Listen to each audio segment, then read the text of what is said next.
तर सुरुवातीला गॅसवर कढई ठेवली। कढईमध्ये 3 ते 4 चमचे तेल घेतलेलं आहे।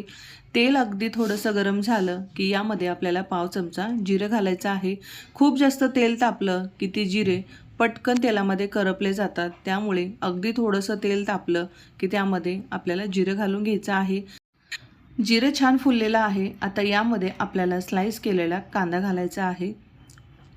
तर आज आपण ही भाजी कोणत्याही प्रकारचं वाटण तयार न करता दाटसर अशी भाजी बनवणार आहोत। प्रत्येक वेळी त्याच ग्रेव्हीच्या भाज्या खाऊन कंटाळा आला असेल तर अशा पद्धतीने सुद्धा तुम्ही वाटण तयार न करता दाटसर अशी भाजी बनवू शकता। तर त्यासाठी व्हिडिओमध्ये दाखवल्याप्रमाणे या ठिकाणी आपण एक मोठा कांदा बारीक कट करून घेतलेला आहे, तुम्ही बघू शकता। या ठिकाणी पूर्णपणे तुम्ही बारीक कट केलेला कांदा सुद्धा घालू शकता। इथे आपल्याला अगदी लालसर रंगावर कांदा परतून घ्यायचा आहे। इथे तुम्ही बघू शकता कांद्याचा रंग बदललेला आहे, तो गुलाबी रंगावर छान परतून झालेला आहे। गॅस मोठा करून आपण छान कांदा 1-2 मिनिटं परतून घेतलेला आहे, तुम्ही बघू शकता। या कांद्याला रंग खूप छान आलेला आहे। तर अशा पद्धतीने कांदा परतला गेला पाहिजे। त्यानंतर इथे आलं आणि लसूण अगदी ओबडधोबड ठेचून घेतलेला आहे, ते सुद्धा या ठिकाणी आपल्याला त्याचा पूर्णपणे कच्चेपणाचा वास जाईपर्यंत या कांद्यासोबत आपल्याला ते परतून घ्यायचं आहे। मध्यम आचेवर आपण आलं लसूण छान परतून घेतलेला आहे। एक अर्धा मिनिटभर आपण हे परतून घेतलेलं आहे। आता यामध्ये काही पावडर मसाले आपण घालून घेऊया। करायला खूप सोपी आहे, झटपट टिफिनसाठी सुद्धा भाजी बनवू शकता कोणत्याही प्रकारचं वाटण तयार न करता। तर या ठिकाणी एक मोठा चमचा धने जिरे पूड, त्याचबरोबर पाव चमचा हळद आणि तिखट तुम्हाला कितपत हवं आहे त्या पद्धतीने तुम्ही या ठिकाणी तिखट घालू शकता। इथे मी एक छोटा चमचा लाल तिखट घातलेला आहे। हे सुद्धा आपण छान या मसाल्यासोबत परतून घेऊया। तेलामध्ये पावडर मसाले परतून घेतल्यामुळे त्या भाजीला रंग खूप छान येतो, पण हे पावडर मसाले घातल्यानंतर गॅस आपल्याला कमी करायचा आहे आणि मग परतून घ्यायचा आहे। आता या ठिकाणी इथे मी 3 मध्यम आकाराचे टोमॅटो अगदी व्हेजिटेबल चॉपरमध्ये बारीक चॉप करून घेतलेले आहेत, त्यामुळे भाजीला खूप छान दाटसरपणा येतो। टोमॅटो अगदी व्यवस्थित मिक्स करून घ्यायचा आहे आणि 10 सेकंद आपल्याला परतून घ्यायचा आहे। यानंतर यामध्ये अगदी थोडंसं आपल्याला मीठ घालून घ्यायचं आहे आणि मीठ घालून हे व्यवस्थित मिक्स करून घ्यायचं आहे।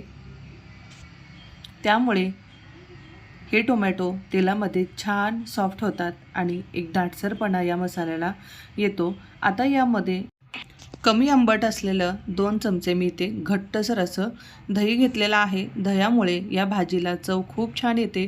तुम्ही बघू शकता आपण मीठ घालून हे मसाले थोडेसे परतून घेतल्यामुळे कडेने याला तेल सुटायला सुरुवात झालेली आहे।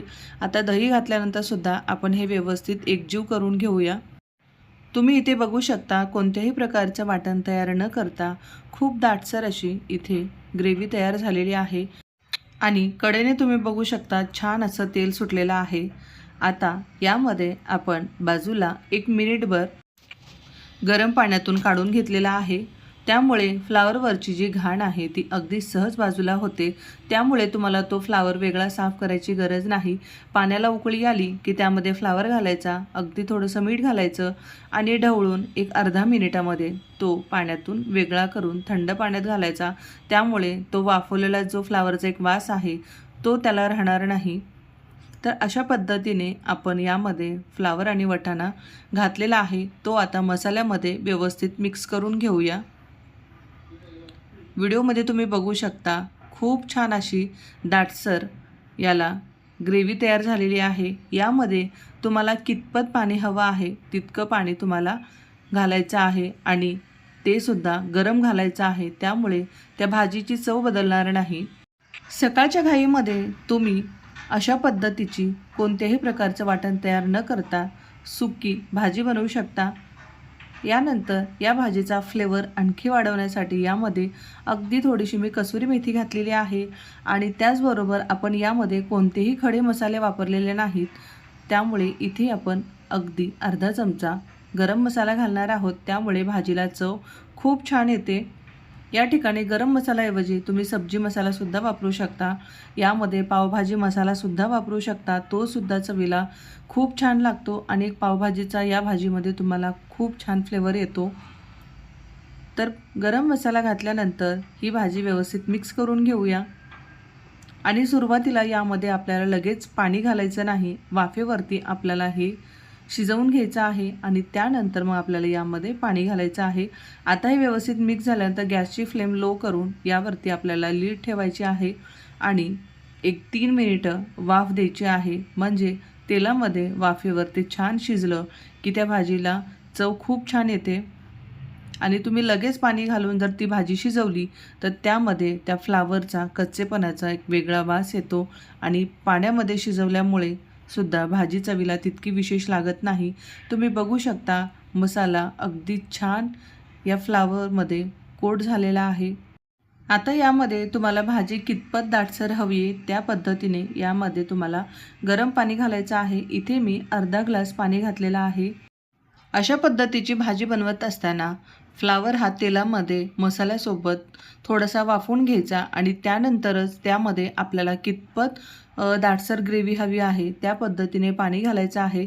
सुरुवातीला जर तुम्ही पाणी घालून तो फ्लावर वाफवून घेतला तर त्या फ्लावरचा एक जो कच्चेपणाचा वास आहे तो त्या भाजीमध्ये येतो. त्यामुळे ते तेलासोबत वाफवल्यामुळे ती भाजी चवीला खूप छान लागते.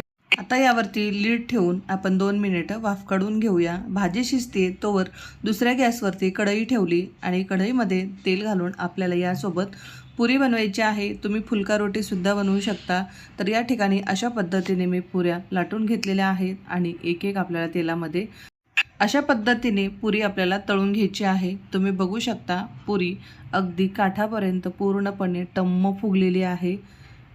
तर पुऱ्या आपण बाकीच्या राहिलेल्या तळून घेऊया. इकडे भाजीसुद्धा आपली शिजलेली आहे. गॅस बंद केलेला आहे. तुम्ही इथे बघू शकता भाजीला रंग खूप छान आलेला आहे आणि दाटसर अशी भाजी तयार झालेली आहे. इथे आपली पुरी भाजी तयार झाली आणि प्रणीतसुद्धा स्कूलवरून आलेला आहे आणि त्याला प्रचंड भूक लागलेली आहे. कारण भाजीचा घरभर सुवास पसरलेला आहे आणि त्यामुळे त्याला प्रचंड भूक लागलेली आहे. आता त्याच्यासाठी इथे मी प्लेट तयार करणार आहे. तर इथे भाजीसुद्धा दिलेली आहे. त्याचबरोबर दहीसुद्धा आपण सर्व केलेली आहे आणि भाजीसोबत गरमागरम टम्म फुगलेली पुरीसुद्धा आपण सर्व करून घेऊया. तर अशा पद्धतीने मुलं स्कूलमधून आल्यानंतर त्यांच्यासाठी त्यांच्या आवडीचा स्पेशल मेनू बनवला की मुलं एकदम खुश होतात आणि हा खास मेनू प्रणीतसाठी मी केलेला आहे.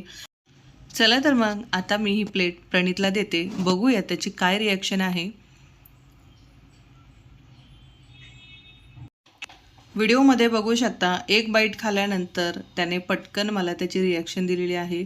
खूप छान, त्याला खूप भाजी आवडली आणि त्यासोबत केलेली जी पुरी होती तीसुद्धा खूप छान होती. पण परत त्याच्यासाठी इथे मी गरम गरम पुरी बनवलेली आहे. तर अशा पद्धतीने मुलं स्कूलमधून आल्यानंतर त्यांच्यासाठी गरमागरम लंच तयार केल्यानंतर मुलंसुद्धा खूप खुश होतात. रेसिपी आवडल्यास एक लाईक नक्की करा. परत भेटूया अशाच एका नवीन रेसिपीसोबत. तोपर्यंत धन्यवाद.